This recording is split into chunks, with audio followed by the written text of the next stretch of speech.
نحمده ونصلي ونسلم على رسوله الكريم أما بعد فأعوذ بالله من الشيطان الرجيم بسم الله الرحمن الرحيم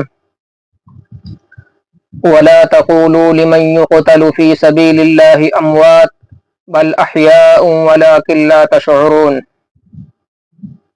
محترم سامعین اکرام، محرم الحرام کا مہینہ شروع ہو چکا ہے اور بات ہماری چل رہی تھی شرک کے متعلق کہ شرک کس چیز کو کہتے ہیں۔ یہ میں ہر ویڈیو میں آپ کو بتا چکا ہوں، جو الہ کا خاصہ ہوتا ہے وہ مخلوق میں مانا جائے تو شرک ہوگا۔ اب چونکہ محرم الحرام کا مہینہ شروع ہو چکا ہے، کچھ اس کے متعلق بھی عرض کرنا چاہتا ہوں۔ حضرت حسین رضی اللہ تعالی عنہ یا اور دیگر کوئی شہداء ہوں، بعض حضرات یہ سمجھتے ہیں کہ شہداء اکرام جو ہیں ان کو موت نہیں آتی۔ قرآن کریم نے یہ بتایا کہ شہداء زندہ ہیں۔ بعض لوگوں کو اس آیت کریمہ سے یہ دھوکہ لگا، وہ یہ سمجھتے ہیں کہ شہداء اکرام کو موت ہی نہیں آتی، حالانکہ اس آیت کا یہ مطلب نہیں کہ شہداء اکرام کو موت نہیں آتی، بلکہ دنیاوی لحاظ سے تو ان پر موت آئی۔ قرآن کریم نے اکرامن ان کے لیے یہ بتایا کہ ان کو مردہ نہ کہو، بل احیاء، بلکہ وہ زندہ ہیں۔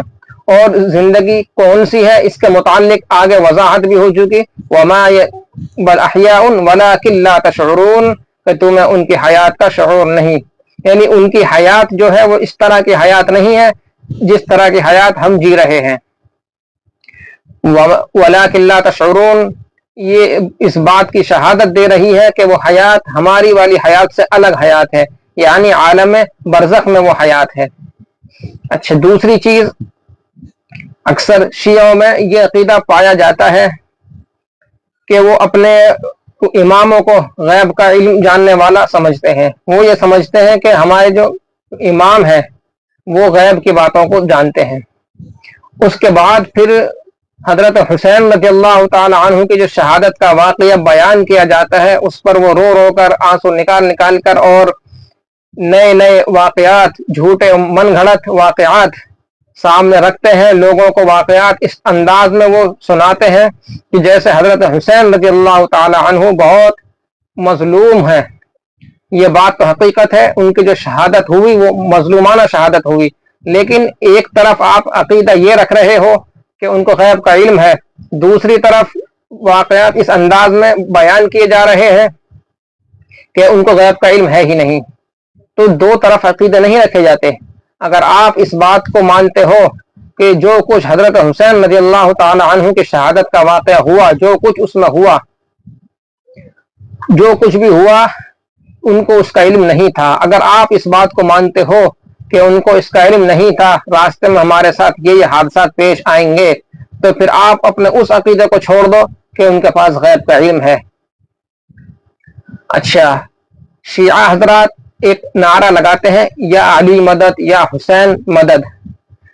یہ آواز اور یہ فریاد اس سے کی جاتی ہے جو ہمارے سامنے حاضر اور ناظر ہو، جو ہمارے سامنے موجود ہو، جو ہماری بات کو سن سکتا ہو، جبکہ یہ خاصہ صرف رب العالمین کا ہے کہ اس کے سامنے یا اللہ مدد بولا جائے، یعنی اس کے سامنے ما فوق الاسباب جو آواز لگائی جائے گی اس کو سننے والا صرف اللہ ہے۔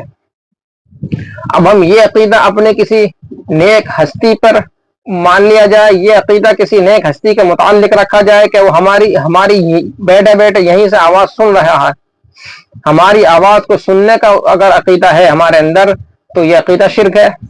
اب جب حضرت حسین رضی اللہ تعالی عنہ شہید ہو چکے، مظلومانہ ان کی شہادت ہوئی، اور جو حادثہ ان کے ساتھ ہوا اس کا علم ان کو نہیں تھا، اس بات کی شہادت ہے کہ ان کے پاس غیب کا علم نہیں ہے، اور اگر ان کے پاس غیب کا علم ہوتا تو وہ اس سفر پر روانہ نہ ہوتے۔ اس لیے عقیدے کو بناؤ قرآن مقدس ہے، جو کچھ قرآن مقدس میں موجود ہے وہی حق ہے۔ اکابرین نے جو لکھا یا ہمارے استادوں نے جو کچھ لکھا اس کی کوئی حقیقت نہیں۔ جو بھی بات قرآن مقدس کی کسی آیت کے خلاف جا رہی ہو تو اس بات کی کوئی حقیقت اور حیثیت نہیں ہے۔